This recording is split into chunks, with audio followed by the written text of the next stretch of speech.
Well, hello everyone. How are you? It's me. It's Professor Broman, and we're back with it's an original for YouTube exclusive video that's not a stream highlight, which I know many of you are big fans of, so you're welcome.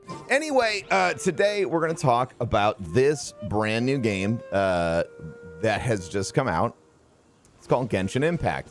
Now, Genshin Impact is a free-to-play party-based ARPG with drop-in, drop-out co-op, dungeons, things like that, and gacha-style mobile mechanics.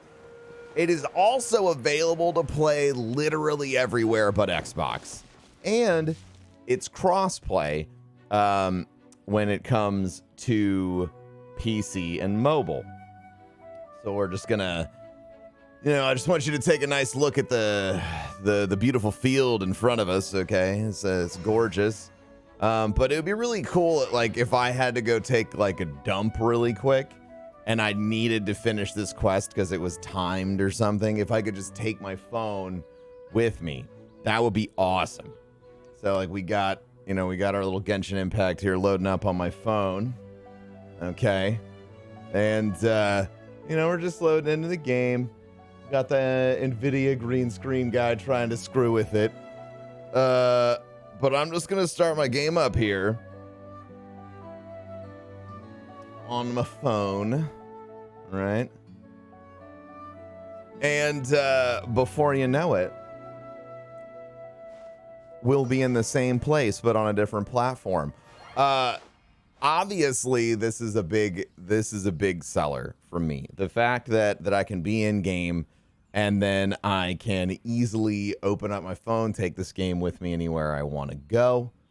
There was an update. My phone didn't download. Take the game with me anywhere you want to go. You can play it anytime. You can do inventory management or character leveling, things like that while you're on the go. The gacha style mechanics make a lot of sense if you played any games like that before. You have different tiers of weaponry and heroes, along with artifacts, which each character has 5 of, weapons, which each character uses 1 specific. And then you have a whole bunch of ascendant options as well, right? You get to a level cap, you gather materials, you hit ascend, you get an increased base on everything, and then it increases your max level restriction. All stuff that you're probably very familiar with if you played these style of mobile games before. Speaking of mobile games, here we go. All right, this is where we were at. All right, we're gonna load in. We got your account is logged in on another device. Confirm. Okay. I wonder what device it is. I wonder if we could figure it out. Which device we were talking about loading in. You guys like the bloodshot red eyes that I have going on right now? Oh my god! Look! We're in the exact same spot! It's crazy! Not that I truly expected any sort of a different outcome. But that goes to show you how fluid that was. Usually that process only takes about 1 minute, but I had to download an update. Speaking of, this game has been so unbelievably popular that there have been over 10 million downloads of it already. I don't know what that number is at now, but that level of interest really messed with a lot of people's download. I personally enjoyed downloading all 12 gigs of this on my computer at 0.5 megabytes a second. It was a fun time. But here's the real question. It's a gacha-style mobile game that they've adapted to PC. They have really cool elements. You have character combinations. You can interact with the environment and even cast spells and stuff that do cross styles of damage. You could burn things, freeze things, interact with the environment with, elemental combos and things like that. A lot of Breath of the Wild style world interaction, but your weapons don't break. So if you wanted to play Breath of the Wild without weapons breaking, here you go. Just gonna go ahead and just drop this, just like freeze this, freeze all of this right here. So lots of options when it comes to approaching movement and things like that in the world. The weapons and items that you get and the number of pulls that you get coming out of the free-to-play version actually feels great. I haven't spent any money on Genshin yet, and I've been having a great time the entire time. And even then, you know, when it comes to the store, you're constantly earning these primo gems throughout doing literally anything in the world and completing like their, you know, mega long list of mobile quests and things like that.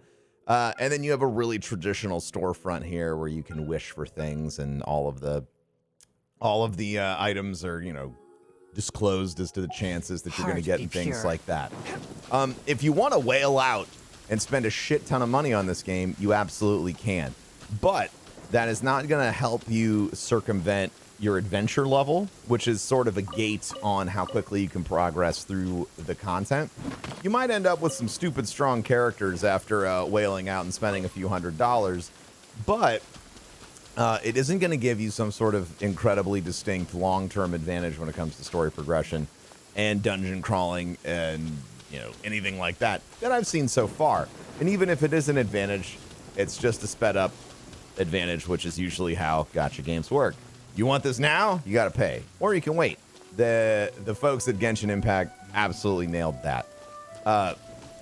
When it comes to combat, it's delightful. You know, you have so many different options and ways to approach combat in the game. And depending on the artifact setups, you can have crazy things like, you know, this is Lisa. She's a mage. She's not supposed to have a shit ton of health, but she does because all our artifacts have, you know, health boosts. I like fighting here by the water when you have electricity because, well, you just do this. Come on, get in the water. Get in the water! There it is. There it is. No, come on. Okay, I screwed it up. It's fine. They're wet though. It's good. It's all good. They're dead. They're not gonna have a good time. So you can see even like their frost attacks. I'm trying to get them with the big guy.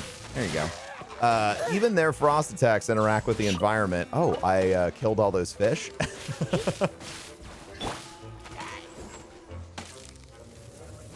You know, and they froze stuff. So we've got a little bit of the cross-pollination here, right? We got the fire, and then we can pick it up with the wind, and we can light everything around us on fire, and it's a big old mess. But who doesn't like that? Okay, now everybody's wet. Actually have a couple of options, right? You can burn them, you can incinerate them, you can electrocute them, all the fun stuff. So combat's really enjoyable. And I find it to be engaging. Every little bit of combat feels like a fun puzzle that you're taking on. You know, oh, how do I defeat these groups of enemies? Or maybe you just want to style on them with, you know, ridiculous combos and a lamp that continuously shocks them with electricity. You know, it's all up to you. All in all, I would highly recommend picking up Genshin Impact on whatever platform you enjoy playing games on. It is enjoyable. It is a nice little mind break from the world around you if you're looking for that. But ultimately, it's a new ARPG world with an interesting approach to mechanics that you probably haven't encountered if you're primarily a console or PC gamer. And it's implemented in a really, really fun way. That's easy to understand, approachable, and all of the systems. And believe me, they get really granular, and I don't want to go over all of them today. But it's worth picking up. So thanks for tuning in. If you're looking for a game to grind while you're waiting for Beyond Light to come out or anything else that you're expecting this year, I'm looking forward to Cyberpunk. Genshin Impact is going to be that. It's also going to be supported, you know, for the long term as a mobile game and a live support game. So investing your time now is okay. You're probably going to have plenty of more hours to enjoy in the future. Thanks for watching today, everyone. I hope you enjoyed it. I'll talk to you next time. Exorcism uses Peace. thaumaturgy and martial arts to conquer evil. Exorcism? There are other means to the same end, shit. but